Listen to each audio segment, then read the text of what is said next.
with John and Tom stand tall, discussing corruption, answering the call. Osceola's whispers, the truth we unveil. With each podcast episode we set sail. Unsanctioned voices, we won't be ignored. Taking through lies, we strike a chord. Unsanctioned truth, we're here for the fight. John and Tom shining through the night. With every debate, we're raising the stakes, taking down villains for justice's sake.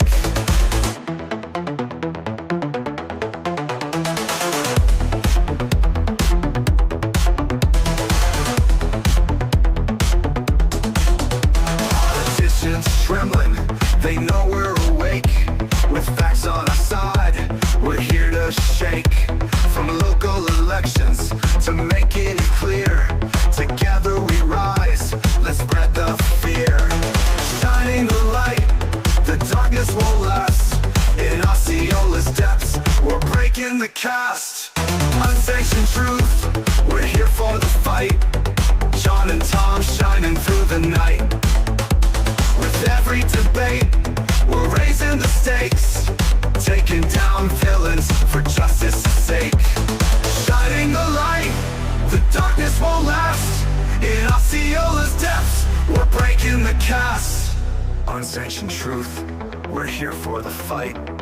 John and Tom shining through the night.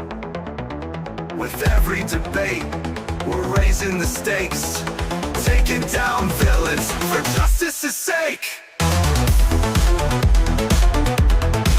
So tune in each week, don't miss the show. John and Tom will help you know.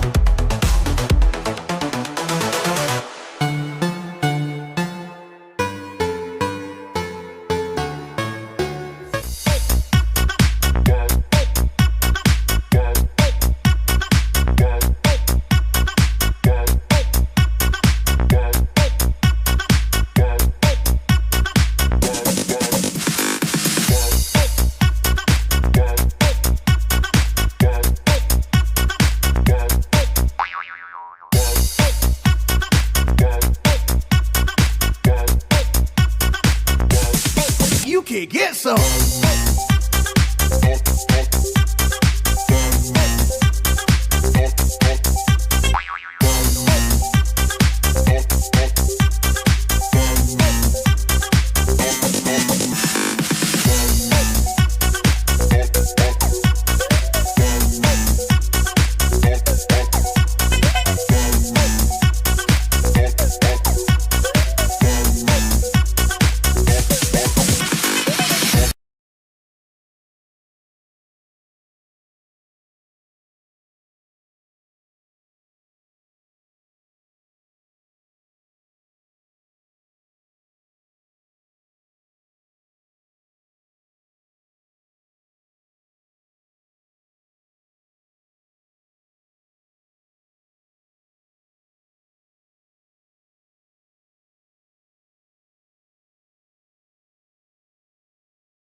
Welcome to Unsanctioned.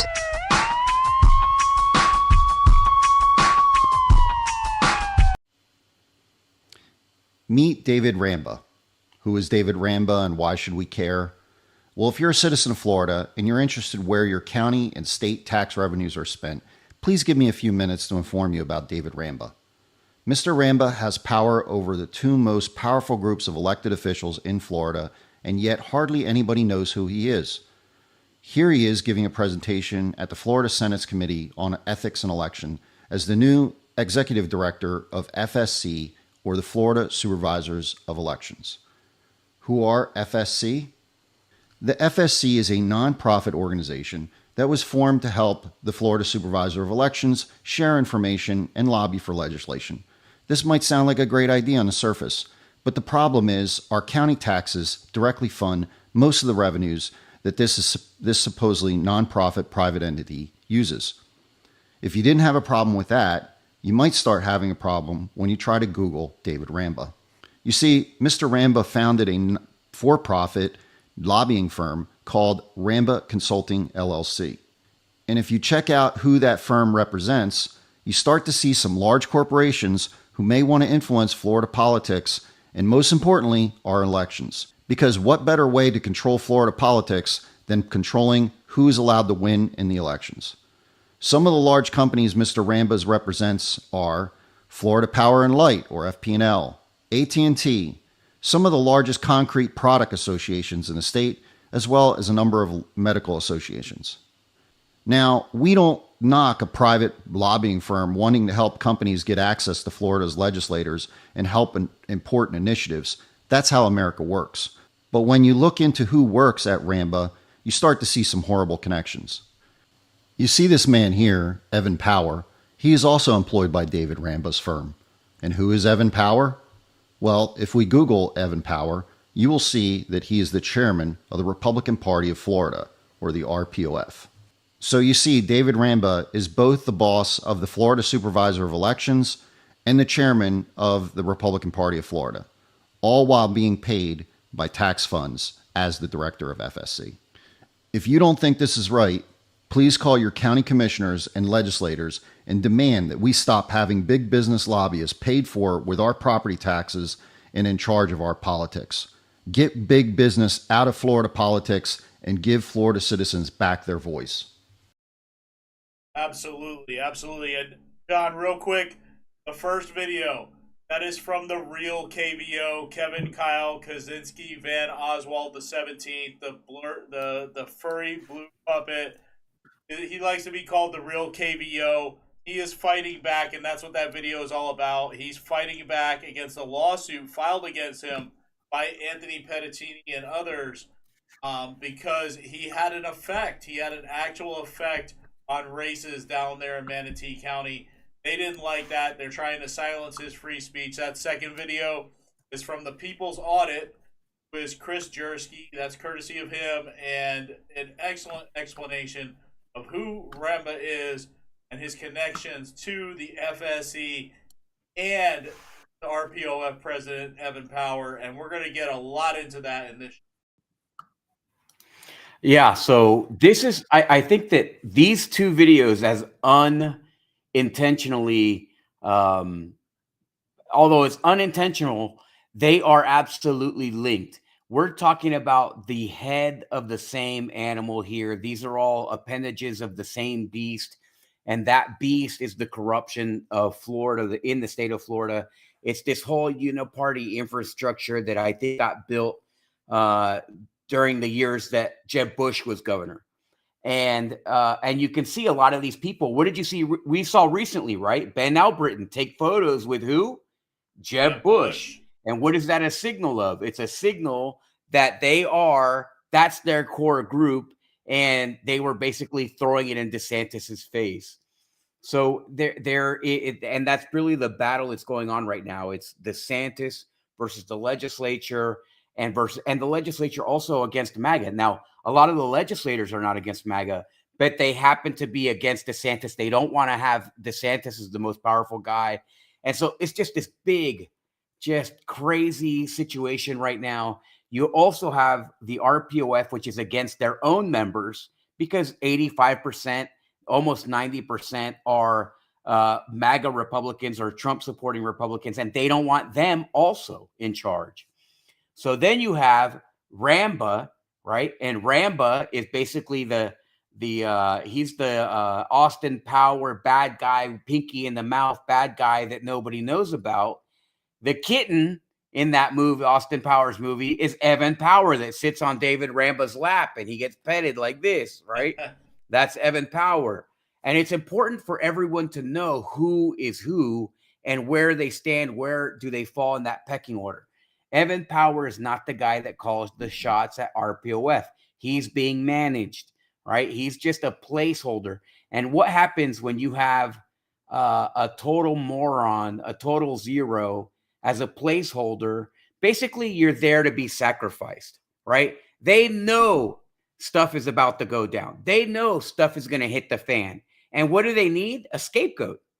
And so what better scapegoat than a man that actually looks and smells like a goat for RPOF right now, right? So they put Evan Power in there as the guy with a target on his back who's going to sacrifice his career because he's been, creating calluses on his knees for 20 years to make the career to begin with. So now we're in this situation. Now, David Ramba is a real player in this. He is a guy who's in charge. He's the head of this lobbying firm, Ramba Consulting. He is the executive director of multiple associations and PACs.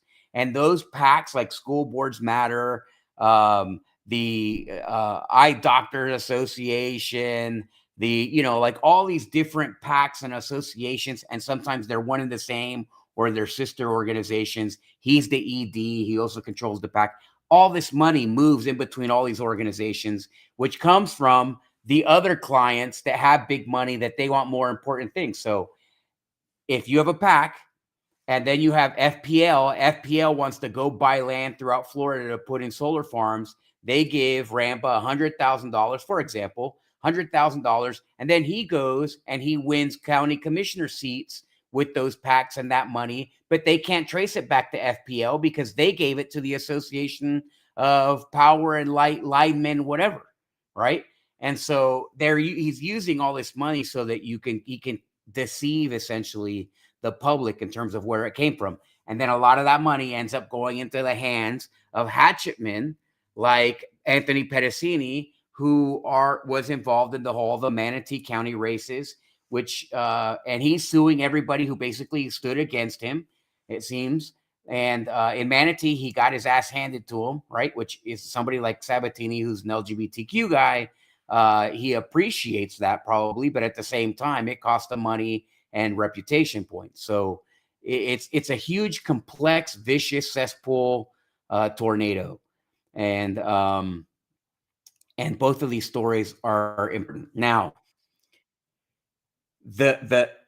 as I said, these things are unintentionally working together, joined together. Basically, it's showing, and you're talking about Manatee in one place, you're talking about what's going on in Tallahassee, you're talking about what's going on in all these different counties, places like Osceola County, Sarasota County, all these places where we're having impact. It's because the people are waking up. And now the Republican Party is realizing that it doesn't matter who's in charge. It doesn't matter that it's the Republicans. They don't want any corruption. They don't want anybody to be corrupt. They don't want Joe Biden, whether he's a Democrat or a Republican. They don't want Hunter Biden, whether he's a Republican or a Democrat. They don't want people like Anthony Pedicini. They don't want people like the people who are getting kicked out of office. They don't want people like Evan Power, regardless of their party label. And so now the parties are coming together. The Democrat and Republican Party are coming together to try to salvage their careers and the situation where they're still in control. And so that's essentially what's going on. And those two videos really show you independently, there's a lot of stuff going on that is happening, and all Floridians need to be paying attention because there will be a new environment in Florida. It's just, is it going to be one where these people, these swamp creatures are empowered, or is it going to be one where the people are dominant? And that's what we have to pay attention to. And that's what we're going to dedicate today's show about, essentially. So welcome to Unsanctioned Florida. This is February 8, 2025. And we got a ton of great headlines. We got a ton of great stories that we're going to talk about. We're going to go throughout the state. We're going to talk about what's going on. We're going to do a little recap of what the war between the legislature and the governor. And let me read a couple of these headlines here, and then we're going to do a prayer and get right to the show. That's not where. Let me get to where we are here.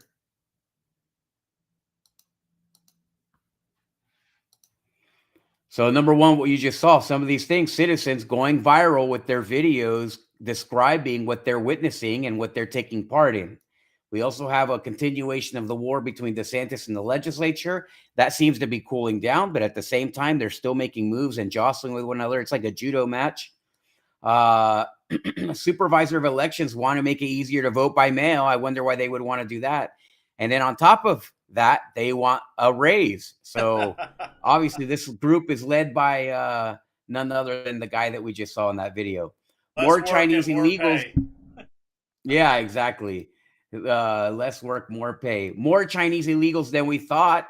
We're going to talk about that. My God, I thought we were, I thought it wasn't that big of an issue here, right? But apparently the Commissioner of Agriculture thinks it's fine. Lee County stops adding fluoride to water at the Surgeon General's request. DeSantis announces progress on the insurance premiums. Florida law enforcement is deputized to enforce immigration now due to a relationship between the state and the federal government, headed by DeSantis. Senate candidate Debbie Mayfield whines about not being able to violate the Florida Constitution. Another perpetual whiner, Darren Soto, takes one step closer to coming out of the closet with a wimpy speech that he delivered somewhere in Central Florida. Osceola Gazette. Oh, well, not there yet. Hold on. Tren de Aragua in Osceola County. And Osceola Gazette, our local newspaper, fails to report it. What the heck is journalism doing today? How do you not report that a notorious gang causing problems throughout our entire country comes to Osceola, and they don't mention? That's the part that they leave out. I wonder who they're trying to protect. Former commish gets battery charges. Kissimmee workshop may curb alcohol after midnight, and more on this episode of Unsanctioned Florida. We're going to go through it quickly. So let's do our prayer and get right to the show. Lord God, we are truly grateful. We love this state. We just can't imagine living anywhere else right now. This is the state to be in the country. It's the state that leads the country. We're trying to make it the best state we can. We're trying to work towards a state that is more honest and transparent and just operates with a little bit of dignity and integrity. Lord, there are people standing in the way, and that we hope that you remove those obstacles so that this state can be one step closer to you. And it's a state that we can all be proud to live in, and to led by people that we can be proud to be led by. So give us the strength, Lord. Keep these people awake. They did the right thing in the elections, and now we need to move forward and do the right thing, which is a little bit more difficult to change the apparatus with which people are operating under. So, Lord, let's go. Give us the strength. Get us all into the game. In your son's name, Jesus Christ. Amen. Amen. All right, Tom, let's get to it. Great. Happened here. All right.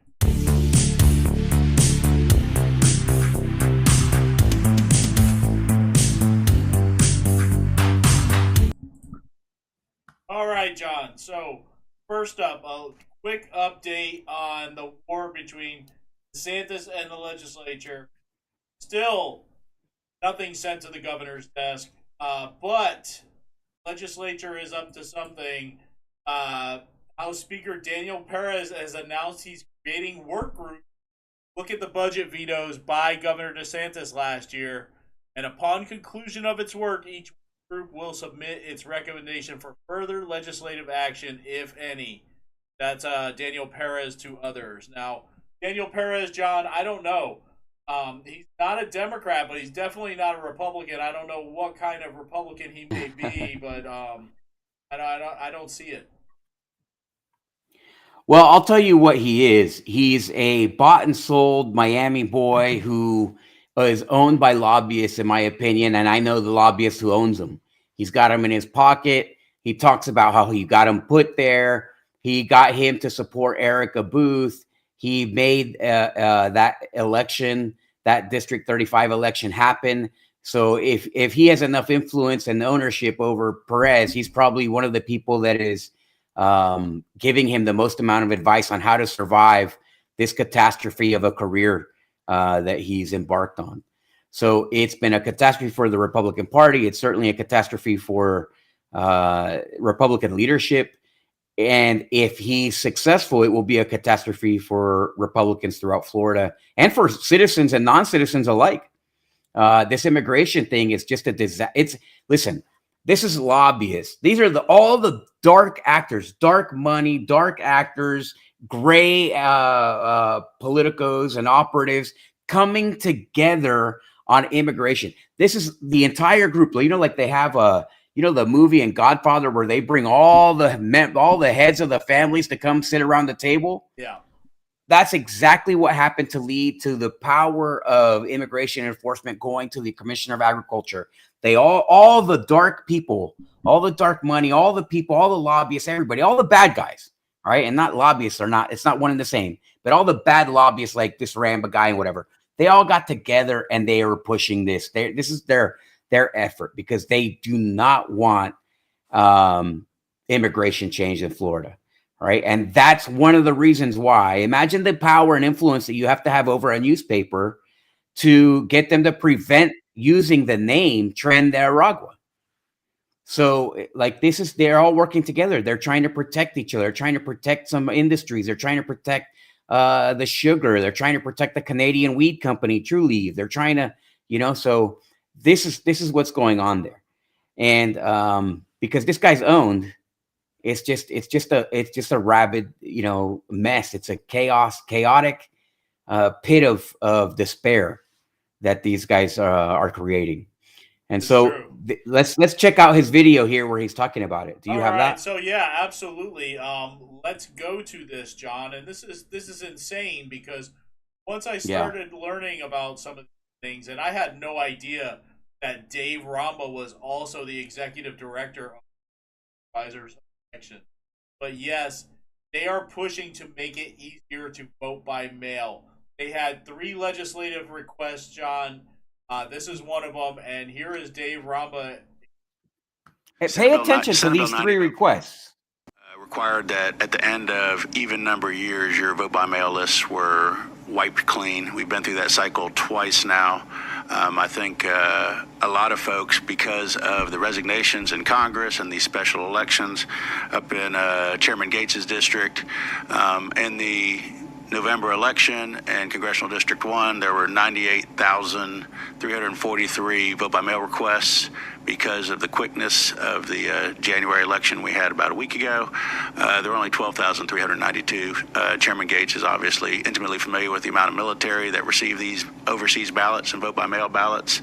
The quickness and the timing of that did show a substantial decrease. One of our priorities is to allow us to bring back the checkbox where once we receive your vote by mail ballot during an election year, you can check to continue to be on the vote by mail list for the next election cycle, so the next 2-year cycle.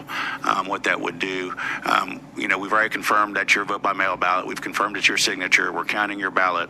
That would be a convenience for the voter to be able to stay on that list. So that is one of our priorities. Senator Hayes, you have some comments on this?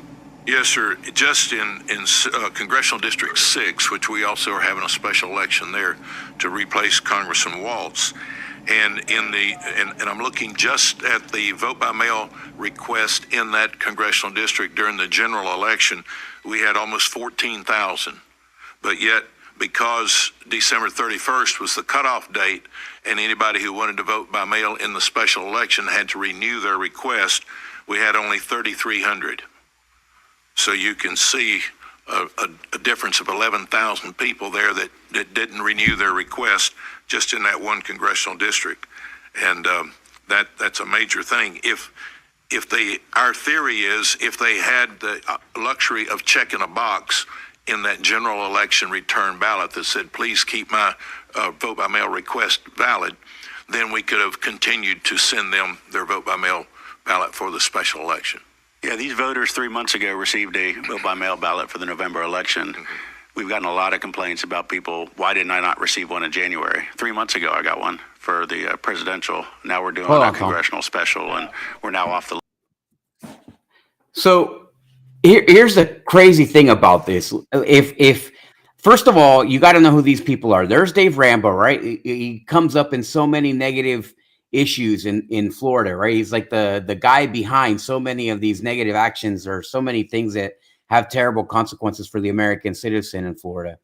But then you have this other guy, Alan Hayes. Now, Alan Hayes is a former senator, a state senator, and now he termed out, and then he went and he got a job as a supervisor of election in Lake County. And this is a guy who basically says that there are no problems at all. And whenever anybody questions the supervisor of elections, he basically calls them criminals and domestic terrorists and whatever else. He insults them and makes them conspiracy theorists, out to look like conspiracy theorists. Now, I can guarantee you, if a conservative supervisor of elections calls you a conspiracy theorist for doubting the integrity of our elections, that's probably a guy who's taking part in the conspiracy of messing around with votes. And that's the last supervisor, a guy that you want being supervisor of elections. But I thought we were going to play the video of Perez talking about what he was doing before this video here. And so let me, because I wanted to mention, basically that video, what that video was Perez talking about doing these workshops where they're going to investigate what the governor was spending money on in his budget office. Now, I'm not somebody who complains about anybody being investigated in government, but the fact is, if you have a reason to investigate anyone, here you have dark money lobbyists asking for you to reverse the election integrity steps that you took to make this elections more secure. And then you have a governor who led that interaction. Who do you think is the bad guy? The guys that you see on screen right now, a dark money lobbyist, what apparently, in my opinion, is a corrupt supervisor of elections who's telling you that there's no problem at all with any election machines or anything else, and who immediately calls you a conspiracy theorist if you ask any questions about it, or a governor who has tried to make our election integrity more credible.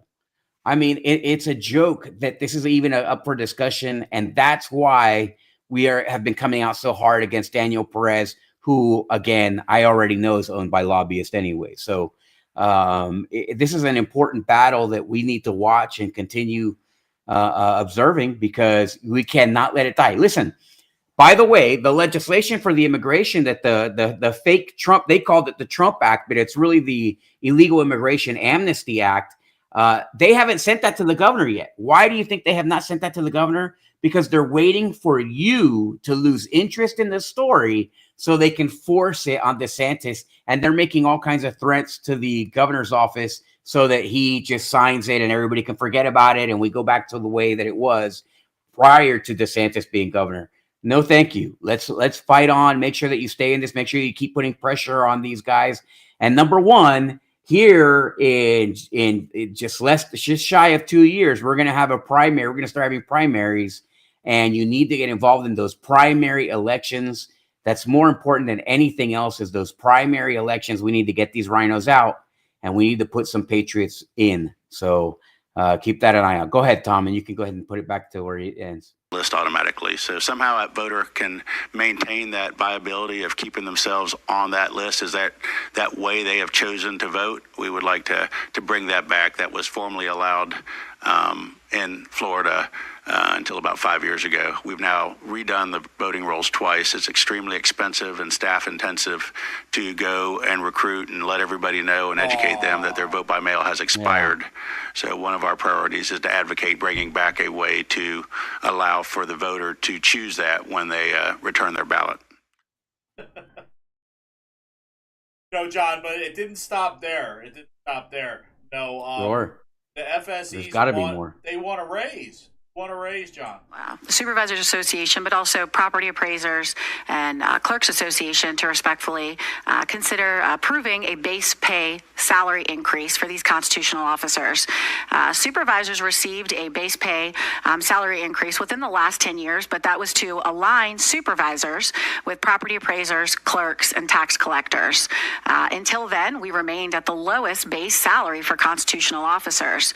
All these base pay salaries have remained unchanged since 1988, almost 4 decades. To put into perspective, that was the year our good friend Dave Rambo graduated from high school. I don't want too much time to go by while she's talking about. So listen, the base pay, I don't even know what the base pay is, but I don't think that there's a supervisor of elections that makes less than $150,000 in the state of Florida. I don't think. There might be one in the smallest county that has 4 people in it that might make 150 or 140 or something like that, okay? But by and large, these supervisor of elections, they have a base pay, but they also get increases and they get payments on top of the base pay that is reflective of the population of their counties. In Osceola County, we have about 400,000 people. Our supervisor of elections is I think it's just shy of $200,000. In 2023, I know that she was making $70,000. Okay. So, and she had received, and she received a pay bump of, I think, 8% from the year prior. And just a few years before that, she received a base pay bump of 12%. So I don't know if you guys are receiving an average of 7 or 8%, base pay raises, but that's what they're getting.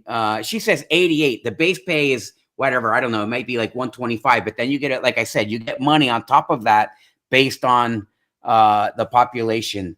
So listen, this is ridiculous. Money, that they're being left out, no, they're making hundreds of thousands of dollars a year, and they also, they get more than that, and they get the great health care. They have Florida FRS. Forget it. Listen, these guys are not, by and large, this is supposed to be service. If you don't like it and you think you can go make more money as a civilian, then please, why? If you think that you can make more money as a civilian and that you've already done your service to your community, please let it go. Because there's no reason that we should have a 90, I think she's 90. Mary Jane Arrington, for example, is 95 years old. She looks 95. There's no reason that we, in the technology, that picture she puts out is from 30 years ago. So. In that picture, she looks like she's 60, but believe me, in person, she looks like somebody that was just dug up from a crypt in Egypt. Okay. But regardless, the fact is, in this technology-driven world, do we need 80-year-olds as supervisor of elections? Who the heck needs an 80-year-old supervisor of elections? It's all driven by technology. If you don't understand the technology, why are you there? Counting ballots is not hard. They do it in middle school, for God's sakes. Okay? High school kids do that. A high school student, I guarantee you, would be better. In 20 minutes, a high school student with a YouTube video would be able to have a better election system than we have right now in Osceola County, by far. So we need to pay them $200,000. Listen, these are people. Mary Jane, I don't think even has a college degree. I don't know for sure, right? But I know that her daughter-in-law, she acts like she's some scholar, but she has an AA degree. Listen, check their backgrounds. Look at what they are. These are not highly qualified people. These are political favors to win these offices. They're horse traded. Don't let me run for this, and we'll let you have supervisor of elections. And I know that because one of the offers that was made to me was to run for a constitutional officer, get out of the Senate race, and we'll let you have this constitutional office job. So don't do it. Go and fight on. Don't let these people get this raise. Make sure that you let them know that you're not in favor of this. This is an action item. This is not like, hey, we're just telling you the story. Call your supervisor of elections, call your representative, call your state senator, tell them not to give these constitutional officers a base pay raise. They already get raises based on the population. So as the population increases, they get raises automatically. How much more money do they need every single year? Don't give it to them. Do you think that they're worth $200,000, $250,000? Of course not. I already know all your answers. Of course not. They're not worth $250,000. These are not people that would ever be the CEO of a local company or of some kind of a legitimate private entity. Okay, so don't do it. Make sure you reach out to them and say no. It's been a minute. Long time. Last year, the tax collectors and superintendents received a $5,000 base pay salary adjustment. However, supervisors, property appraisers, and clerks did not. We asked for our base pay to align with our fellow tax collectors, ensuring fairness and consistency among constitutional officers, excluding sheriffs. Whose Americans we are really all concerned with how know much they're the tax structured a bit collector is differently. making. The workloads of these constitutional officers, all of our offices, have increased exponentially in recent years, both in volume but also in complexity. Listen, as you're hearing hey, today, they're with using law machines. They don't changes, even have to hand year count after them. They're year, using machines. us How having much to work come up is with involved the in latest slipping a piece of technologies, paper in a trainings, machine and telling the and person to such, slide a this piece of paper in a level of machine? expertise and commitment to these unique roles is widely important to continue to have really intelligent, like-minded, civic-minded people running for these offices and retaining these offices. Like-minded So, with respectfully who? asking for the supervisors and property appraisers and clerks to be in line for a base pay salary adjustment. Yeah, Like-minded is exactly what she meant. Like-minded is exactly what this woman meant. Like-minded. They are buying these seats. Listen, Florida, do not allow these people to give that job a raise. Do not. Make sure that you reach out to your people, your elected officials. Let them know that. Let them know that you don't support it. Make sure that your family lets them know that you don't support it. Do not allow them to give themselves a raise. These people don't deserve a raise. They're making far more money than the average salary in your county. I guarantee you. These are people in the top 1% based on salary. Do not give them a raise. Do not give them a raise. Listen, public service is supposed to be public service. It's not supposed to be executive job, get rich. Don't do it. And John, their whole legislative ask is complete garbage. I hope that every voter reaches out to their representatives and tells them vote no on this legislative all agenda. of them. All of it. Because here's the last one, and this is the real kicker, John. And I didn't put the video because it's too many videos of these people talking, but here it is, all right? Their legislatives, this is the issues that they want supported. Number one, expand the protection against harassment and threats to cover election workers. Now, wait, what does this entail? Yeah. Now, remember what they tried to do in the last session? They tried to pass a bill that would make you get that you could get arrested just by asking a question of your supervisor of elections. They don't want people questioning the elections, the integrity of the elections. That's what this is about. That's their number one priority. Okay, Tom, what's number two? Number two is what the video we watched. It was the one where they were talking about making it easier to do these mail-in ballots. So basically, a person can check a box and they could, indefinitely receive mail-in ballots in the mail. Number three here, John, this is the one that wasn't really talked much about. And you can imagine why. Require precinct-level party elections to be conducted internally. So that means no state committeemen and no state committee woman races on your ballot. You will not vote for them. This is big. Here's why. So basically, they're asking to reduce the job and make more money at the same time. Less work, more pay. That precinct, but listen, it's even worse because who do you think?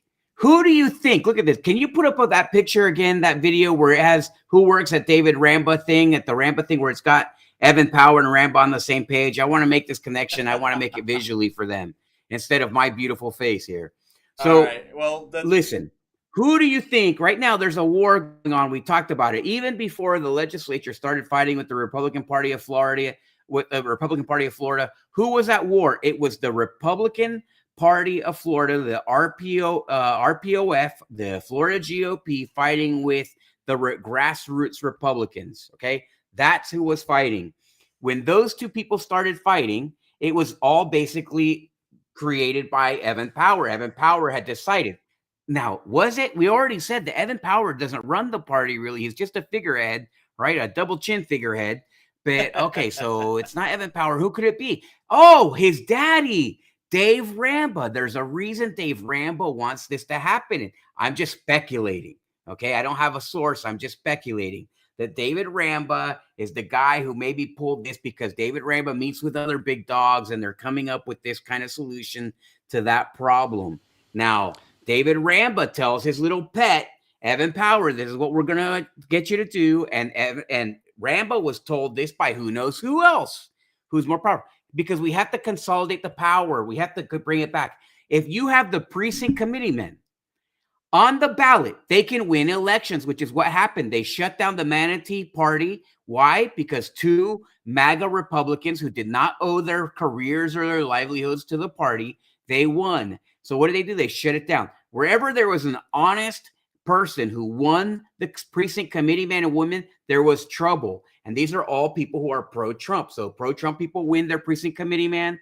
They fight with their chairman. They go and they resist when they try to do legislation or bylaws for the party. Like they tried to keep President Trump off of the ballot, right? They fought against that. People at the FRA who were also members of the party. So they needed to get rid of all the people in the party. And how do you do that? Forget real elections. Now we saw RPOF does not hesitate to steal local REC, Republican Executive Committee elections. In fact, it seems like they encourage people to steal these Republican Executive Committee elections. So what's going to happen when they have the control over these elections? Huh? 2 election cycles in a row. In Osceola County, they stole the last 2 election cycles. The corrupt chairman of the Republican Party, former chairman, stole the election here. It was just no joke, man. They're going to steal it. So the Republican Party, because of Trump, because it's everybody who's joining the Republican Party because of Trump, they don't want you in control. They don't want you opening your mouth. At the end of the day, it's all rhinos. They want the rhinos to be in control, and that's what happened. And that is why they're trying to. Their number one. Imagine the number 3 priority for the supervisors of election is to get these ballots back in the hands of the Republican Party instead of it being overseen in a process which is observed, right? So that tells you a lot. And if I were the governor, DeSantis, this is the way that you hurt the party, because they know if DeSantis comes out for the party, comes out for the grassroots, and then he takes the party away from them, then we'll know that the party's going to help and aid patriots, MAGA patriots, to take charge in the state, to run their elections. They're going to raise a lot more money for MAGA patriots. But as long as the establishment rhinos control the party, they can exclude the MAGA patriots. And so be careful, because this is the telltale sign that something is wrong, and you need to watch this very carefully. Absolutely. Unbelievable to me trying to pull. At this time, that's their number 3 task, is that they take these races off the ballot and keep them internal, because we know what'll happen there, John. You know that they're going to be choosing left and right. You'll never know who is truly elected because they will pick winners. Absolutely. So let's step away from there, John. And on the last Florida show, we played a clip of Governor DeSantis on the Ingram angle. He was talking about how they busted some Chinese illegals in the state of Florida. But, John, that was not the only bust that happened in the state of Florida. There was another one with 24 Chinese illegal immigrants busted in an alleged smuggling operation in Coral Gables. Watch this video. This is crazy.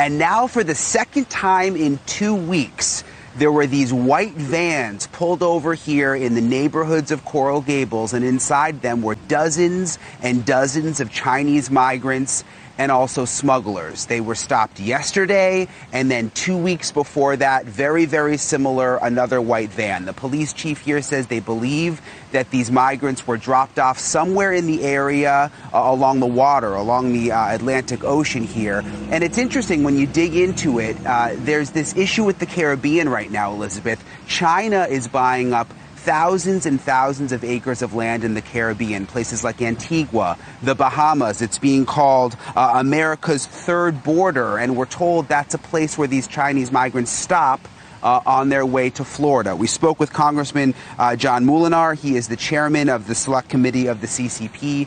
He is aware of this. Listen to what he told us, Elizabeth. In the case of the Chinese, you don't know the affiliation with the Chinese Communist Party, and that's the concern, because the Chinese Communist Party will leverage Chinese nationals to do things that are nefarious and against the interests of the United States. Yeah. Yeah, and God only knows what they're doing. You know, they said that the Chinese Communist Party is buying land in Antigua and the Bahamas. What purpose?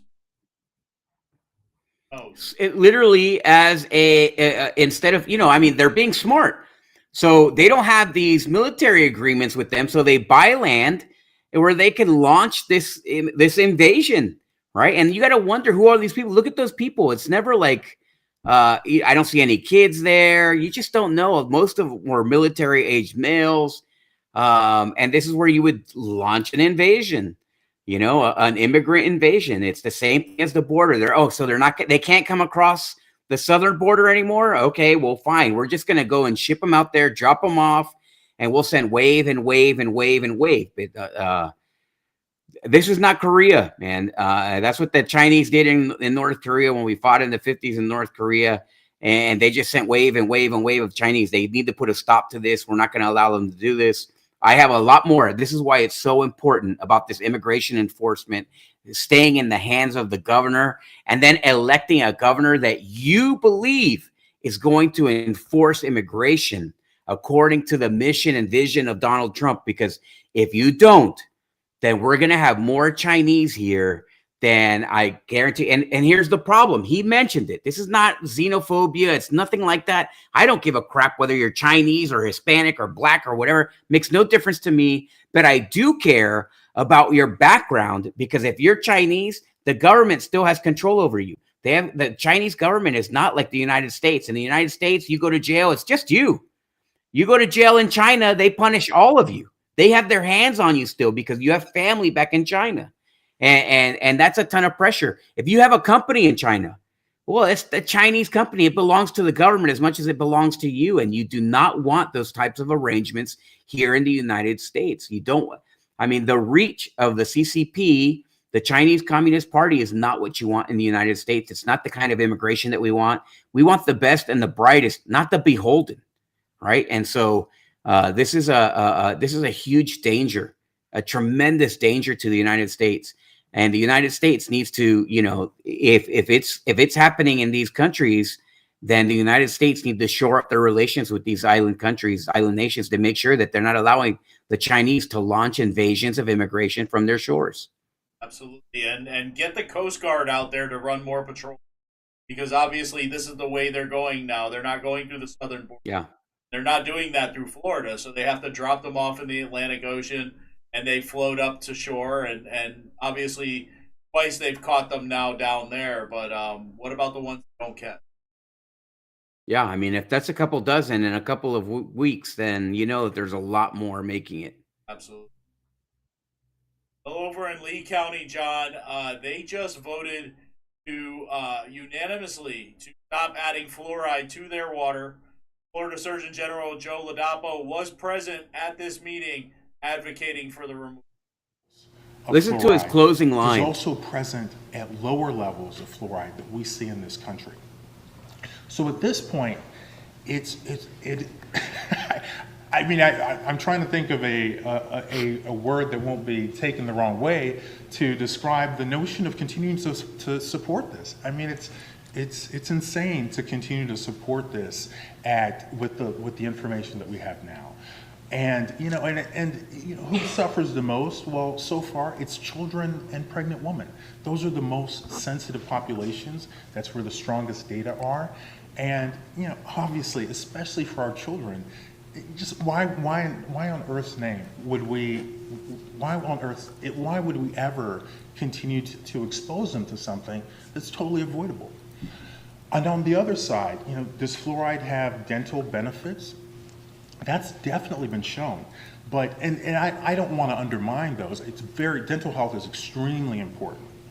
Brushing your teeth, flossing. We in the Department of Health are actually taking some steps to increase the amount of dental education we have in this state. There are certainly populations that have less dental education, and there are large opportunities to improve dental health in those populations. But even on the benefit side, the Cochrane Review, I think just last year, published a new review that showed that before 1975, the benefits of fluoridation for dental health were more substantive. But all of the studies, when they reviewed the studies since 1975, there's very little effect. In fact, their report actually says that there may not be any benefit to water fluoridation. There you go. There may not be any benefit. I mean, at this time, when is the government going to tell us the truth? Now, why would they be selling us this product if it's causing more damage? And listen, it's not like it's not me. It's not like men who are almost 50 who are being hurt by this. It's kids and pregnant women. It's kids. It reduces IQ. I mean, I can imagine that in Democrat-run cities, they would want this to happen because the dumber you are, the more Democrats get voted in. But the fact is, why would the country want to pay for this? And I'll tell you why. It's people like Dave Ramba. It's people like Wilt Simpson who want to sell their agriculture byproduct because otherwise it would have no value. They want to sell the agriculture byproduct and make millions of dollars and give it back to us. It seems like all the junk from industry, they want to put it in our bodies. It's what happens with Mosaic, all the Mosaic materials, what their byproduct, and they want to put them in the roads. Radioactive byproduct to put it in the roads and see. I mean, it's something that we got to think about. I don't know much about the health effects of that. I'm not an expert on what Mosaic is doing, but at the same time, I do know that it's a byproduct, and they lobbyists love selling byproduct to the government, supposedly to help us. But at the end of the day, now look what fluoride has done. It's made it's made multiple generations dumber than they should have been, and that probably why Obama won in 2008. I'm just guessing as an explanation. In 2008, I did, but you know what else? I was drinking fluoridated water. If I was drinking fluoridated water, you can't blame me. Hey, of course. You know what? Listen, counties follow suit and start to get rid of fluoride in their water. I'm sure that counties County and municipalities, they need to jump on board. Yep. Definitely. Anyway, Governor DeSantis is on the move, John.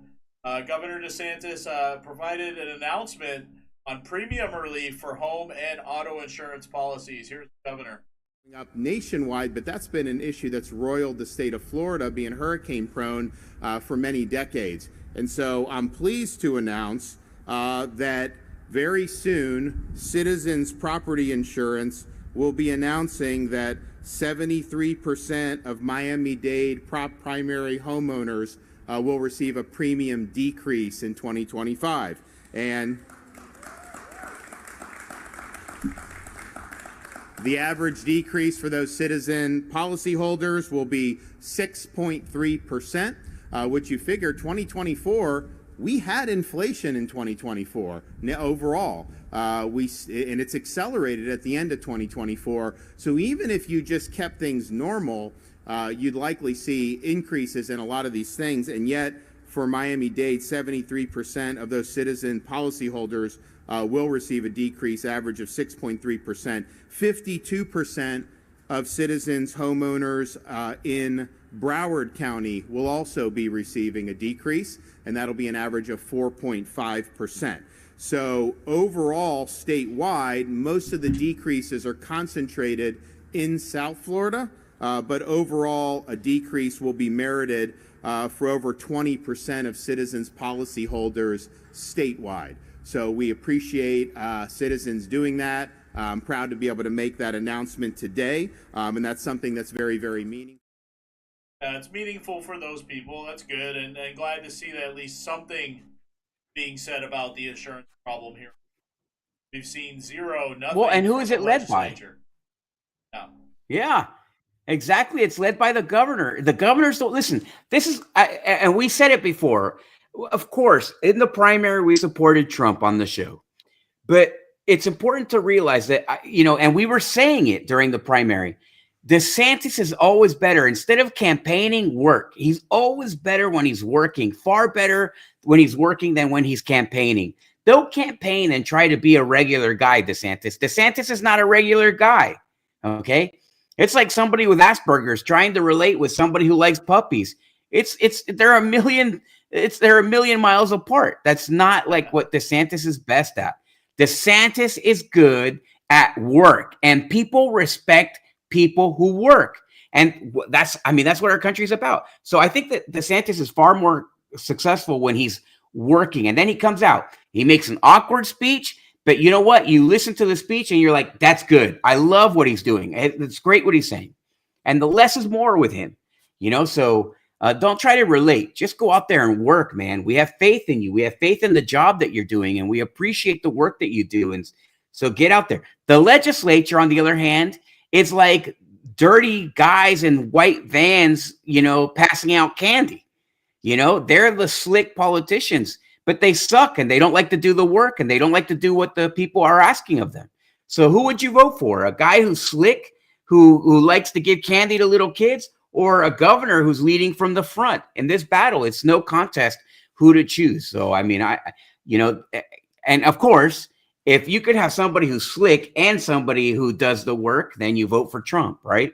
So, but at the end of the day, I think people would prefer, if you have to choose one or the other, the legislature's the slick candy giver to kids, and then DeSantis is obviously a good leader here, a tested leader. Yeah, and John, you're right. This show was never against Governor DeSantis. Well, I was never against governors weren't either. We were against him going up against Trump. We wanted him to stay the governor. That was the whole point. And then we were a little bit upset that he didn't get involved in the initial War of the Elephants happening, and we were questioning the side he was on, where he stood. Right now, I think because he is being backed by this legislature, and we see that the RPOF has gotten involved in this fight, that they've sided with the legislature, have in power. Who controls him, which is Ramba. I think that the governor is probably on our side. Hope so. Yeah, but he needs to prove it now. He needs to make something happen. And you're right. It's not that we were against DeSantis. We were for Trump. That's it. And at the end of the day, you don't take your best commander, get rid of the other commander, and put this commander in, because you could use them both. You have two battalions. You have a brigade and you have a battalion. Let them both be fighting and doing their jobs. Now, DeSantis, I'll tell you what. Now, the other thing that we were upset about with DeSantis is the fact that he cozied up with some people who are a very questionable character. Very questionable character. You have over here, we had former Rep. Fred Hawkins. You got Ricky Booth. Who does he come down here and shake hands with during, dirtbags, right? So, here's the thing. We know that they're dirtbags. So why would a good guy go out and hang out with dirtbags, right? Like, if you don't like the illegal sex trade, why would you ever go hang out with somebody who likes the illegal sex trade, right? We have that in Osceola County. So don't do those things. These are not the friends that you need to get ahead, because DeSantis, like Trump, they don't need as much money. They don't need as much money. They have the votes. They have the people, and the people are far more powerful than money. And if that weren't the case, then the legislature wouldn't be crapping its pants right now in this war with DeSantis. Absolutely. So, I think that DeSantis needs to come out right now, shake people up, give some, shake the parties, give it a good shake and bring it back to reality. And DeSantis could do that. So if he doesn't do anything, then eventually they will come to an agreement and they'll negotiate the horse trade, and then they'll both walk away winners. And then the people who lose is the grassroots. I don't want to see that happen, because it's the grassroots that has made the legislature eat their words over all this immigration stuff and everything that they're doing. Well, John, speaking of the immigration stuff, Governor DeSantis was not done, John. He has announced that the Florida law enforcement will now be deputized as immigration agents. Watch this. So today, we're proud to be one of the first states in the nation to be requested to enter into an agreement with the U.S. Department of Homeland Security to execute functions of immigration enforcement within our state. And because of this, I've directed Dave Kerner, the Florida Highway Patrol, to enter into and fulfill this agreement, and have our state troopers trained and approved by ICE to perform these immigration enforcement duties. Thanks to President Trump's strong leadership, through today's agreement, our state law enforcement officers will finally be able to cooperate with the U.S. Homeland Security Authority via ICE's 287G program. Amazing, John. Amazing. Yeah, awesome. But I'll tell you what, now President Trump needs to do his job too, man. President Trump needs to absolutely, positively get on board, choose DeSantis. He needs to be with DeSantis right now, right? Because this, I mean, listen, at the end of the day, now I've been learning things and hearing things about the relationships between a lot of the people who are involved, who I wouldn't know, right? You have to be this insider, a political insider, to know these things, like how Susie Wiles and DeSantis don't get along, and you have to remember, like, the people in Florida, Trump is using a lot of people in Florida, and people in Florida, it's hard. Everyone was on board with Jeb Bush at one point, right? I was on board with Jeb Bush at one point. I thought the world of Jeb Bush. And one of the reasons I wanted Marco, in fact, in 2016, I was a supporter of Marco Rubio in the primary before Trump won. Not that I was rabid. I wasn't against Trump or anything like that. I was just, he's a Florida guy. Rubio was a Florida guy. I wanted a Florida guy to win. And but he also, because he was an understudy of Jeb Bush. And then to come to realize that Jeb Bush is one of the reasons that there's so many bad things going on. He's the guy that would perpetuate this political elitist class. And now that's something that everyone hates, right? And so all those things aside, the people it's hard to give that up. It's hard to say we're going to walk away from our mentor and we're going to go with what's new. It's hard to do that. And it's hard to break these relationships. But I hope that Trump, and I have faith in him, I hope that he picks the right side here, because these legislators, even though they're with him, they're not necessarily good guys. And I don't care if they pick Jeb Bush or they pick anybody that they want to, but the bottom line is that they're not very good guys, a lot of these guys. They're owned. And they're not in the same league as Trump. They don't have the same vision as Trump. They're just about their career. They're just about, getting something for themselves. They're about serving some donors for specific reasons and careers, and, the president of some university, and just, crap like that. And I hope that Trump sees through that, and that at the end of the day, he picks the grassroots, because if he owes the loyalty to anyone, if Trump owes his loyalty to anyone, it's not to any of these bastards who endorse you, but then they act like dirtbags here. You owe your loyalty to the grassroots. Don't betray us. Don't betray us. Don't betray us. It's the one thing that will separate us from Trump and in our devotion to Trump. And obviously that happened with DeSantis, right? So everybody saw DeSantis making friendships with some people that the grassroots didn't have any respect for, and it cost him a lot. And now look, the grassroots is very forgiving, right? It's very forgiving. In the end, what we want, what's right. And that's to keep any politician on the right. So I hope that DeSantis and Trump have both, they take that to heart. Not that they're going to hear it from me, but I hope that they see it, and one of their advisors tells them the truth, because that's the most important thing in politics right now. All right, John. So strange story. This state representative, Debbie Mayfield, files a lawsuit after being disqualified from the Senate race against Secretary of State Cory Byrd. Now, she appeared on Florida's Voice Radio with Drew Steele, and this is what she had to say about the situation, and then I'll give a brief history of what's going on. I have always supported our governor. I have said he has been a good governor, and he's been successful because he's had a partnership with the legislature for the last 6 years, where we work together and we produce some good things. But now he's at the end of his term, and I don't know what has gotten into him. I don't know why he doesn't feel like he really needs us to pass good policy. But I think at this point, he is really out there trying to hurt the Republican Party. It's funny. Me and John talk Oh my about God, this. that's outrageous. That Drew Steele looks like he couldn't be less interested in that conversation, and he always looks like that. He always looks like that in all his interviews. I don't know. I think that if somebody was up there whining that they can't violate the Florida Constitution, I would be just as disinterested in what she had to say. Listen. You pull up our other piece of evidence here, Tom. What else do we have on Debbie Mayfield? Let me run down a little history of this woman. So, yes, Florida Representative Debbie Mayfield, one day after accusing Governor DeSantis of politically targeting her, has filed this suit against the chief of elections officer in the state Supreme Court after she was disqualified from running from her old Senate seat.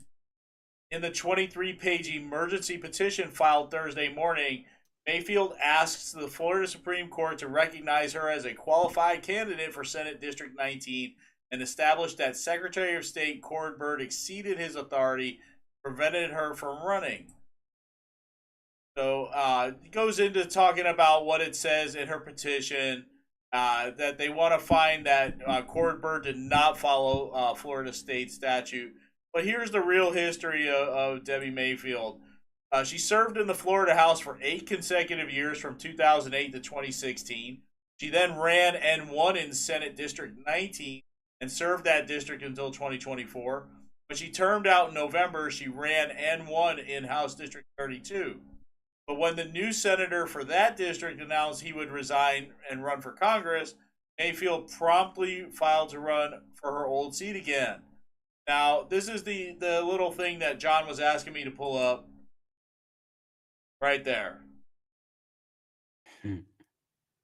He signed a term limits pledge with U.S. term limits. And this was back when she first ran for office. Obviously, this is a creature, a swamp creature, someone who wants to be a career politician, wants to retire as a elected official. It is absolutely ridiculous. I could not side retire. I mean, how many years? Listen, Debbie, get the hell away from the steering wheel, for Pete's sake. She 8 years as a state rep, 8 years as a senator. She wants to go serve another 8. How valuable does this woman think she is to the future of Florida? This is like she thinks she's General Patton, for Pete's sake. I mean, what is going on with her? You signed a term limits pledge. Do you think that people want you so bad? Do you think that there's not anybody in her? Listen, I would be super offended if someone in my district, okay, if someone in my district, in District 25, which a lot of people do think this, by the way, that they're so smart and so great that nobody will ever be able to replace them. Mary Jane, who's 77,000 years old. Apparently, she thinks nobody's better than her to run elections, although she was born before they even had an abacus. Okay, so this is a woman who we need. Debbie Mayfield, I guarantee you there's somebody in your district better than you who can handle the job. Why don't you help them get elected? Why don't you help them? If you care about it, then you'll develop a farm team and help somebody get elected who is a great patriot. If you believe in this country, or it's just all about you, you're going to sue the Secretary of State. I'm no fan of the Secretary of State. You know me, Tom. I don't like this guy. I think he's also another swamp creature. He's a level of swamp creature just below the Commissioner of Agriculture. But you're going to sue him to let you on the ballot after you've served 16 years as a state legislator? There's nobody in your district? Come on, Debbie. Nobody? There's not a single person you think is better able to handle the job than you in your district to run for state senate? Give me a break. Give me a break. She should be. If I were from her district, I would be picketing her right now. I mean, I would just be, I would be protesting outside her office. It's just so arrogant. It is. It really is. 16 years is enough. I mean, we see it here locally in Osceola County. We have a commissioner. By the time he is done, it will be 20 years he's in office, and he can. And go he on sucks. From there. Yeah, and he sucks. Supervisor he of sucks. elections, He's the worst. It'll be the same. 20 years she's been in. He's a failed actor. This is a failed actor. Yeah. And she already won a House seat. So she did 8 years in the House, 8 years in the Senate. Then she went back to the House. Now she's like, oh, a Senate seat opened up. I'm going to go take that out. Come on. It's so ugly. It's so ugly. That's the problem. That's one of the things wrong with politics here in Florida, among many other things. And yeah, I don't see anybody that could side with this. That's how you know it's all about her. It's all about corruption. I mean, it's just disgusting. I don't care how great she is. Let's say that she is good, right? Let's say she's great. I mean, you don't think there's anyone better? There's not anyone better. You've been there for 16 years. You think everybody wants to see your old face there over and over and over again until they all die? You think that's what we want? You think we want to see somebody like Mitch McConnell up there tripping and falling over their own shoelaces every single day, locking up in a glitch? That you think that's what we want to? We don't. We want to see young, vibrant people. I guarantee you there's somebody younger than you, smarter than you, better instincts who should take that job. Come on, get out of the way already. Well, John, this next story is kind of strange the way this happened. It just came up in Was my I clear about all that? Huh? Was I clear where I fell on this Debbie Mayfield situation? Yeah, absolutely. I thought so. Okay, I'm just making sure. Well, this came up in my X feed, right? And I was just like, I haven't thought about this guy in a long time. Our boy Congressman Maxwell Alejandro Frost.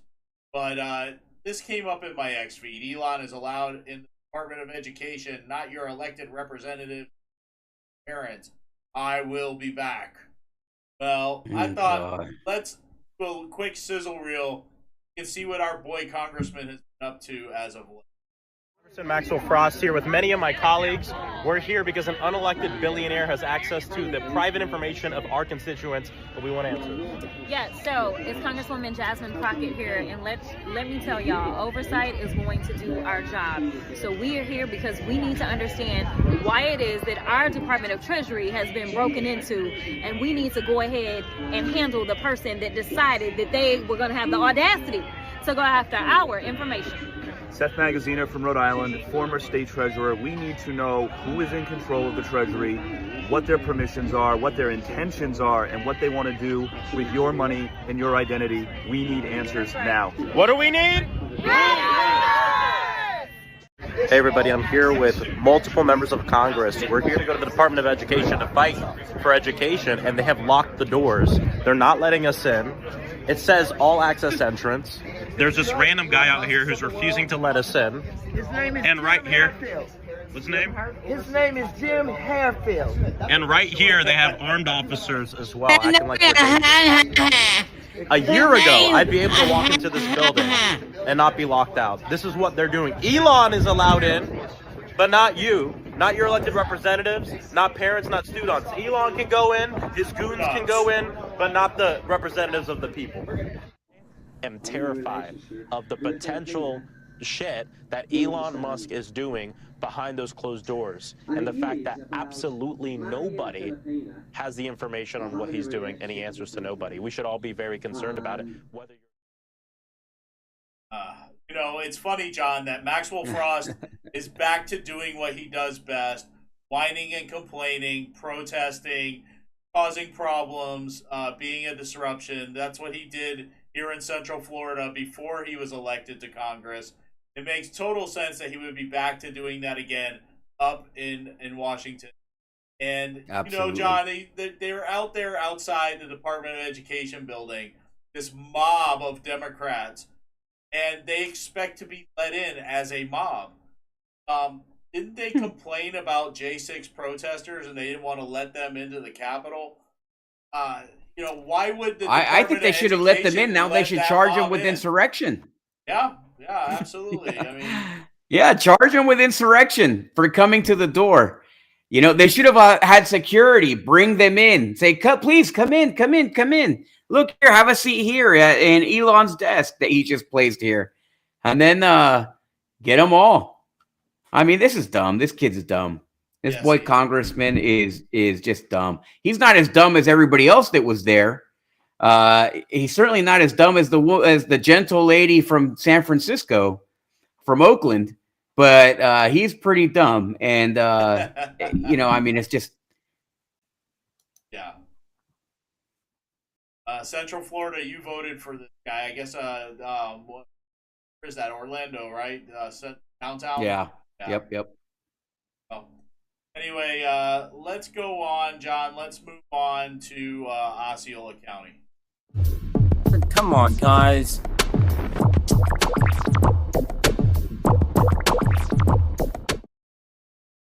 All right, so yeah, John. Now let's check in on our Congress, okay? And a little bit long, but I was actually surprised to see that he was out there speaking, because usually you don't see Soto doing a press conference. You don't see Soto speaking a lot, but he's been very active lately, and maybe we'll see him a little bit more active over these next 4 years. President Trump in office. He did do a speech to an empty room up in Congress, and he did this press conference in front of about, I don't know, 10, 15 people.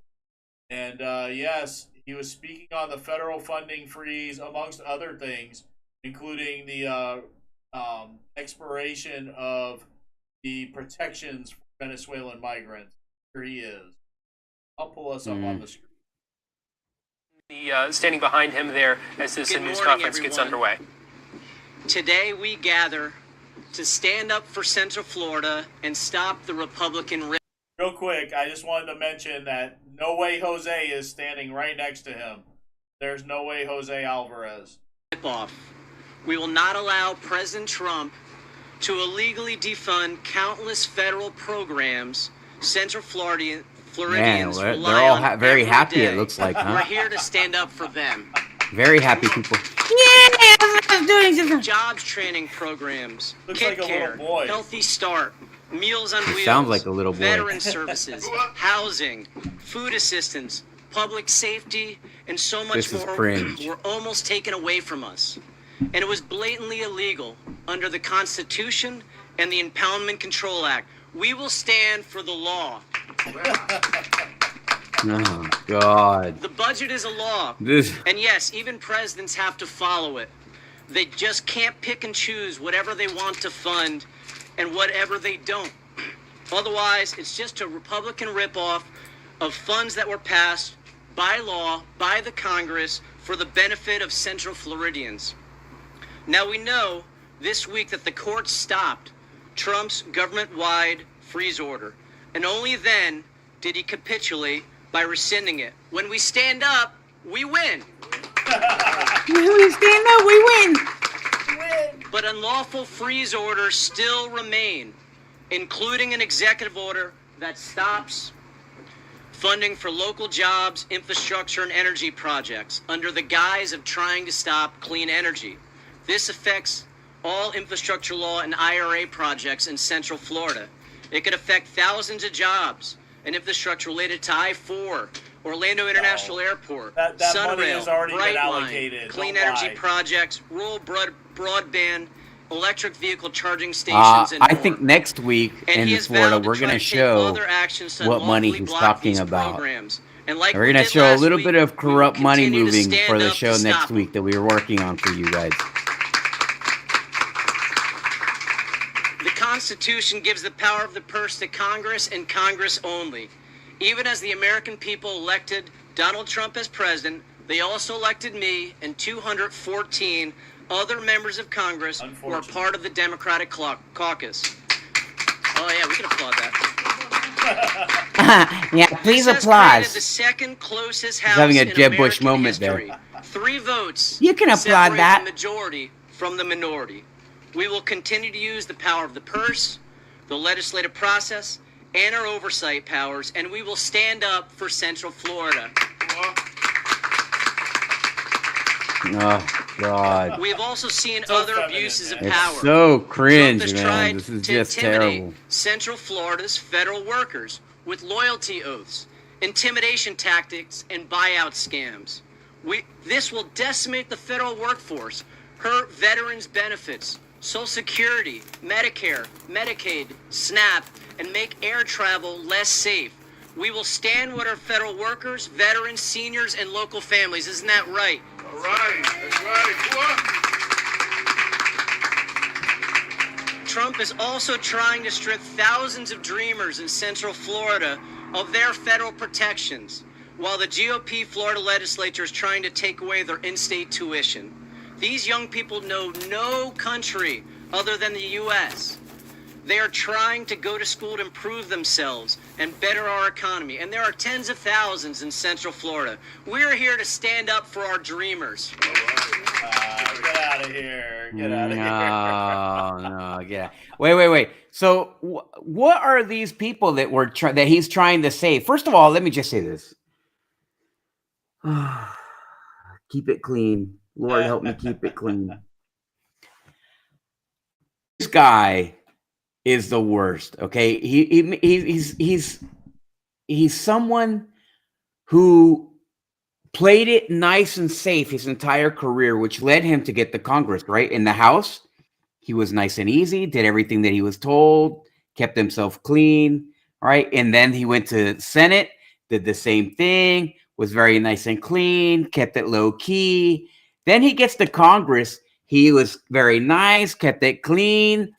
And then all of a sudden, he lost all his marbles. I don't know what happened. You never heard from him, John. You never heard from him. You never heard from him. He never did anything. He wasn't too partisan. He wasn't like he wasn't like a Kristen Arrington, crazy, blue-haired, transgender for kids is mandatory. It wasn't like that. And then he became that. And he became that because I think that he knows he's very vulnerable, number one. We just haven't put up the right person against him. And number two, I think that he bought into a whole bunch of really rotten stuff. And that rotten stuff is, has to do with a lot of money.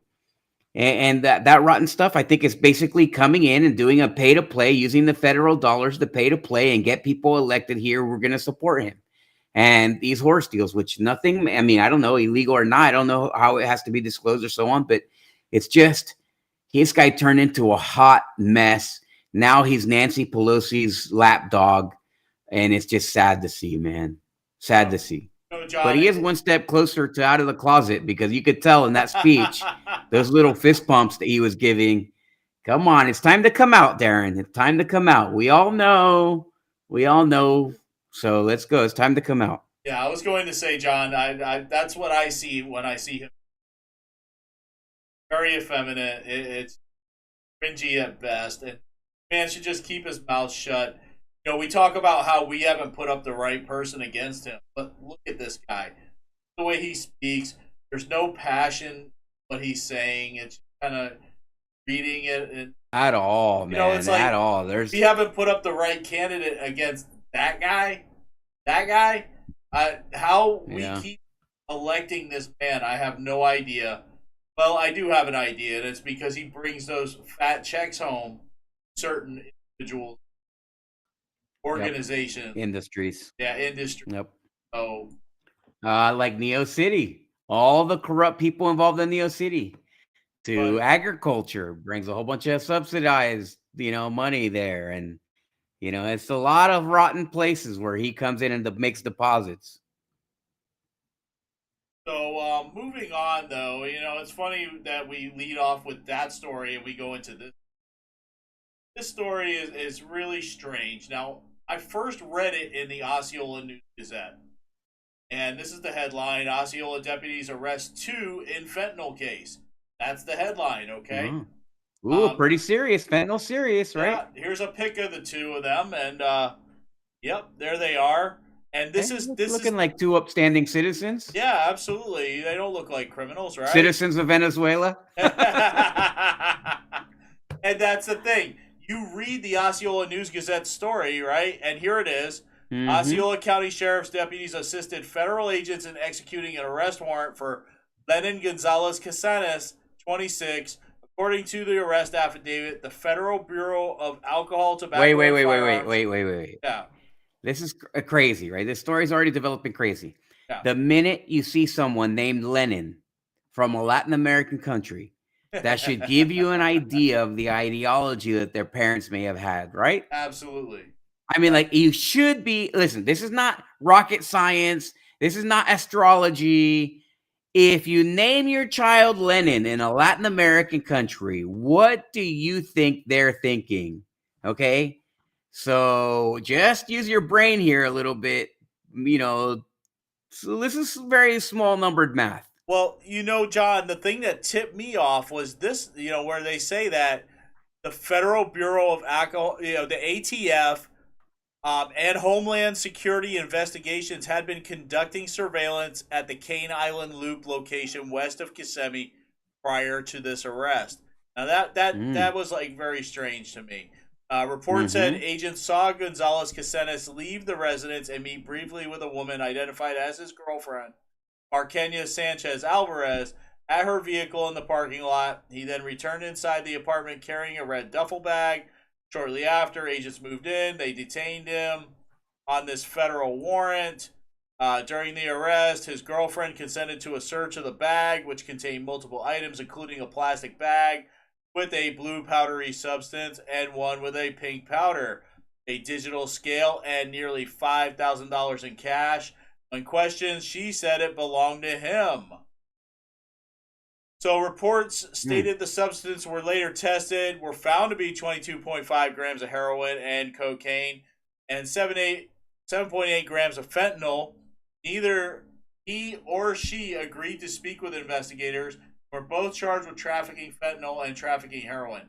That is basically the end of the story from the Osceola News Gazette. Good reporting, you think? I think it's really bad reporting, John, because then you hear the rest of the story. Yesterday, the Florida Department of Law Enforcement arrested 2 people in Kissimmee who may have ties, they say, to a Venezuelan gang. West 2's Luana Munoz is live from the Kissimmee Bureau with the latest on this investigation. Luana. Well, FDLE said that they had arrested suspected members of the Tren de Aragua's gang here in Kissimmee. They said that they were able to seize weapons, drugs, and large amounts of cash off the streets. Lenin Gonzalez Caceres. According to this arrest affidavit, the Florida Department of Law Enforcement had a warrant to arrest 26-year-old Lenin Gonzalez. Their search led them to the Cane Island condominiums in Kissimmee on Monday. That's where they found Gonzalez and his girlfriend, 22-year-old Marquenia Sanchez. A red duffel bag belonging to the couple was also searched. Federal agents say inside the bag, narcotics tested presumptive positive for the presence of heroin and cocaine. Agents say 22.5 grams of heroin and cocaine were found in a small plastic bag inside the bag belonging to Gonzalez and Sanchez. Other bags weighing just under 9 grams tested positive for fentanyl. The duffel bag also contained nearly $5,000 in cash, a scale, and ankle monitor charger.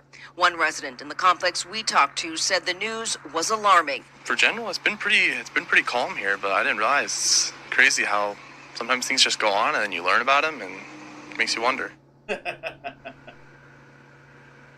Well, Sanchez and Gonzalez were arrested for trafficking heroin as well as cocaine. They're being held here in the Osceola County Jail tonight on no bond. Covering Osceola County. All right, so it was funny that they went to these sweet little Venezuelan elder. kids that Darren Soto's trying to save. It's funny they went to a Mormon elder for the to ask for the reaction, and the guy's like, "Oh, it's funny you find out these things."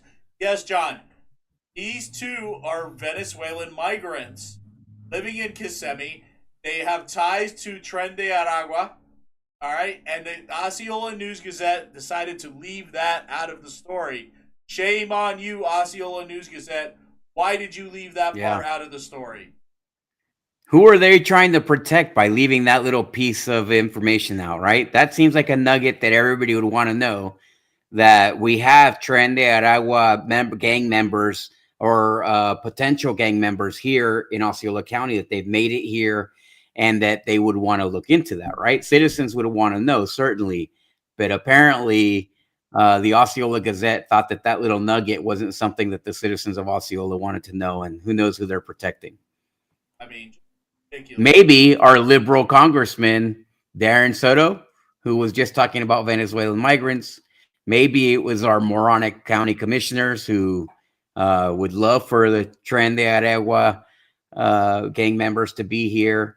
so that they could get more money, increase the property taxes for some reason that would be related for them, which is what they love to do. I mean, I don't know, but it's that in terms of journalism, that would be the number one. That would be the headline in a real newspaper. Tren de Aragua arrives in Kissimmee. That's what the headline would be on a newspaper. Not too linked to crime, drug crime. I mean, it's ridiculous. These guys don't know what they're doing, and they're not honest. I already know. I've seen them. We know who they are. We know how they interact with politicians. We know where they get revenue from. So this is not a lack of competence that led to this. This is intentional fake news. That's what this is. Absolutely.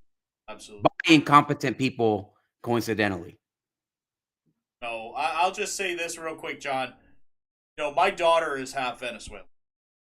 And I know the struggles that the Venezuelan people have been going through for the last couple of decades, living under a dictator.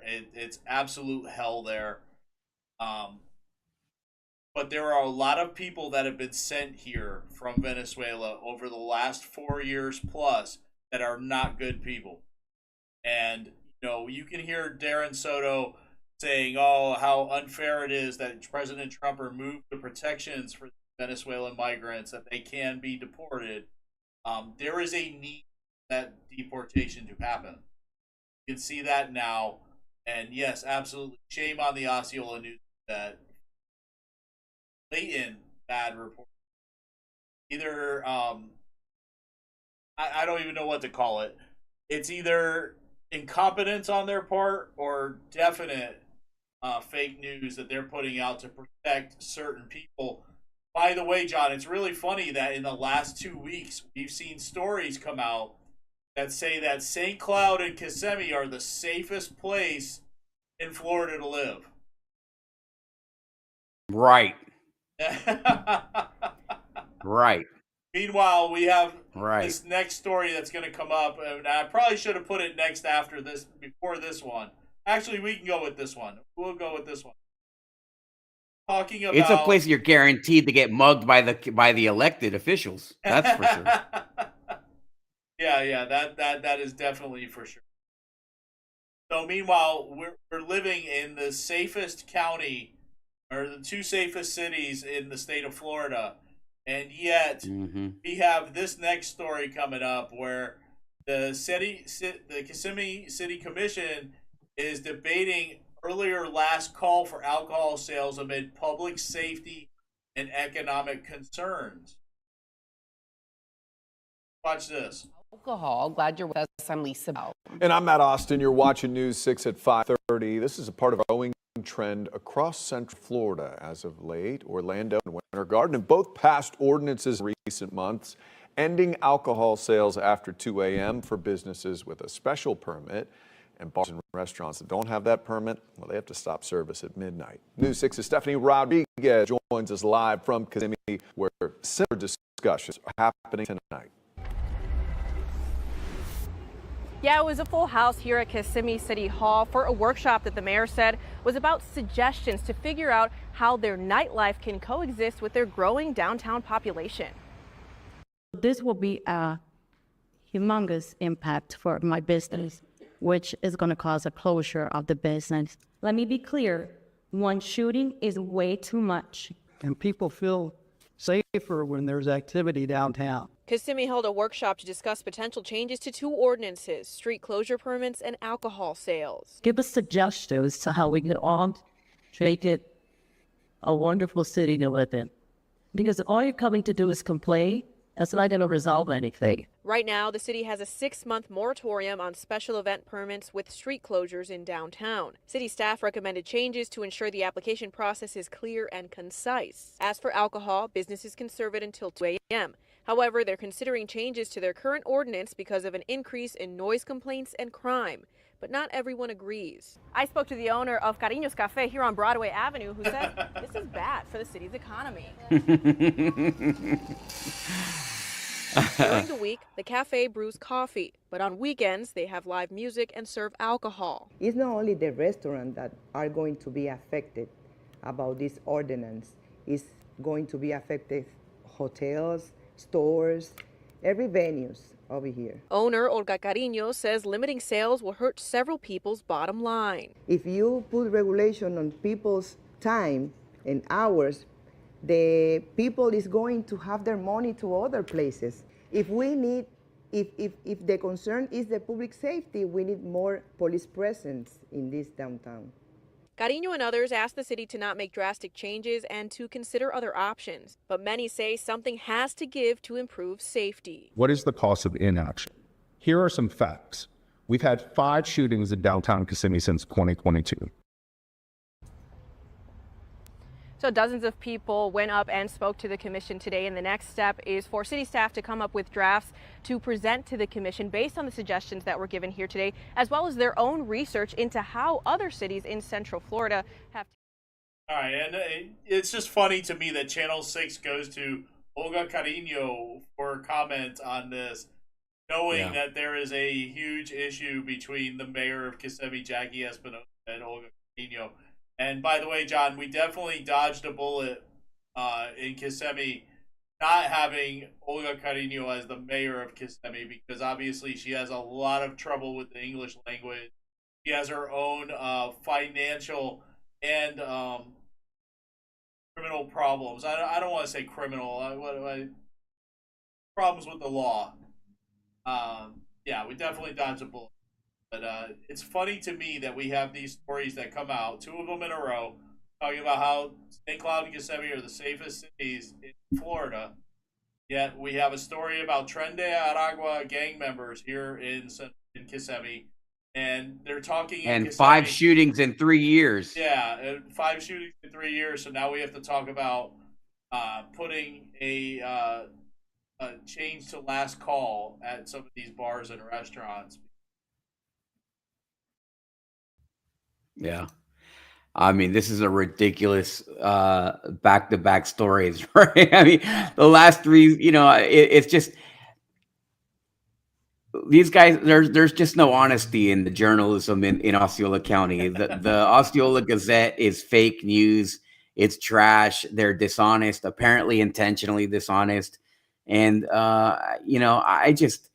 it's unbelievable that you could put these 2 stories back to back. And this is the day that we live in, right? It reminds me of that video where you see the journalist saying the same thing, repeating the same thing, and then they go like across the country and you have all these channels repeating the same line that they're feeding the people.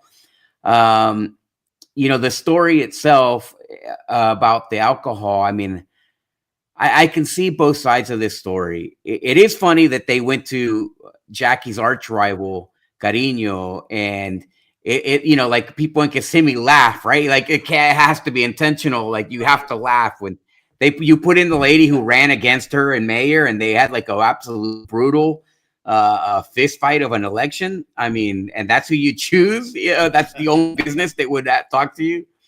But I don't know. I can see both sides. I think if I owned a bar downtown, that would talk to them. Well, maybe. But I doubt it. They're just like, oh, who, I doubt it. But, if I was a bar owner downtown and you were closing me 2 hours before state law says, I would wonder why. I mean, shootings in downtown wouldn't be the responsibility of the bar. That's the responsibility of the police. So you're telling me that the police can't handle bars being open until the state mandated 2 o'clock? I mean, I don't know. So I can see that, but there's 5 shootings. It's reasonable for someone to say, okay, well, we're going to close at midnight. Right. So, until we, I don't know, resolve the problem, but that can't be a permanent, I'm like a hardcore rights preserving minded person. So, you why have a government if they can't resolve the problem while not reducing your rights? If you're going to reduce my right, that's the only solution that they seem to come up with, right? Either taxing you more or taking your rights away. And when that's the government's plan, I can't get on board with that. But certainly it is a reasonable thing. So it's not unreasonable what they're doing, and it's, you know, it's not my preference, but it's not unreasonable. And, you know, we didn't know that. Maybe you need the news to be telling the story of 5 shootings in 3 years. I mean, where's the hell is the news? Right? Then you would have people, citizens in uprising. And I mean, so I don't know. I mean, I know how I would resolve the problem, though. If it were me, I would place the liability right on the bar owner's head. If he's having or she is having shootings at her bar, then I would open up for citizens to sue them for liability because they failed to protect them. And it can't be, oh, well, this is wrong. So, and if you can't do that because the laws, the state laws, they ban you from suing somebody else for someone else's bad act, then I would fine you. If there's a shooting at your place, or if there's an assault on your place, fine of $10,000. And then if there's a shooting, then it's, you know, $50,000. And I guarantee you, then they'll have like 15 off-duty cops hired, you know. So, and then it's the bartender who's buying, you know, paying for the policing of their location or the chaos that they're causing. So, I mean, I don't know. I just think that it's I hate to see people's rights taken away. It's like that's like such a last resort thing. Well, we'll have to see what the city planners come up with to present to the city commission, and then we'll see what they do from there, John. It's going to be interesting. Yeah. Forward to that story. So our final story absolutely. of the night, John. Our final story is former Kissimmee City Commissioner Felix Ortiz indicted and charged for battery. Yep, there he is. There's Felix. State Attorney's Office has officially moved forward with battery charges against what this article says is disgraced former Kissimmee City Commissioner Felix Ortiz.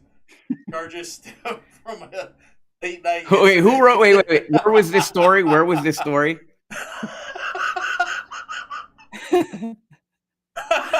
Where was this story? It was a positive Osceola County.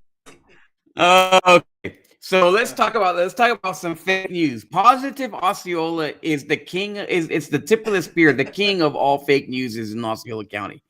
Positive Osceola is owned by the county commissioners. The county commissioners had something against Felix. Obviously, they fought against him. John, no. Not positively Osceola. Huh? Yeah. No, positive Osceola County. Oh, so basically exactly the same thing, but different people. So, you know, well, no, I wouldn't say that they're fake news. They're far more credible than positive Osceola, actually, in my opinion. Yeah. But they definitely had something against this guy. But there's far more disgraced people than this guy, right? I mean, all the elected officials in Osceola County, with the exception of a very few, I can count them with only a couple of fingers on my hand, are disgraced officials. All right. So, just based off of this sentence, you wouldn't even know who they're talking about because they're all disgraced. They're all disgraceful. They're all corrupt. So, and I mean that's completely seriously. I mean, you look at, it doesn't matter, Osceola County Commission, they're all disgraceful. They're all disgraced. They sell things for more than they're worth to the county with our taxpayer dollars. They erect 50-foot statues dedicated to their sexuality. I mean, it just never ends with them, right? They use taxpayer money to $1 million of taxpayer money to get to put their face on a scoreboard. It never ends. It never ends. So I would just say, hey, listen, Felix Ortiz is not a bad guy. He's not a bad guy, but obviously, well, these charges he's not a perfect stem guy from either. a late night incident in December where Ortiz allegedly assaulted a downtown business owner in a violent outburst. So Ortiz was elected in 2018 and lost his re-election bid in 2022 to current Vice Mayor Angela Eady. Has faced mounting controversies in recent months. Just recently, the city of Kissimmee revoked his special permit for street events due to multiple violations and safety concerns in historic downtown Kissimmee. And Yeah. I'm sorry. Just grow up. You know what I mean? If you're gonna get charged with battery, control yourself. Have some control. Walk away. Yeah. Control yourself. Yeah. Ridiculous.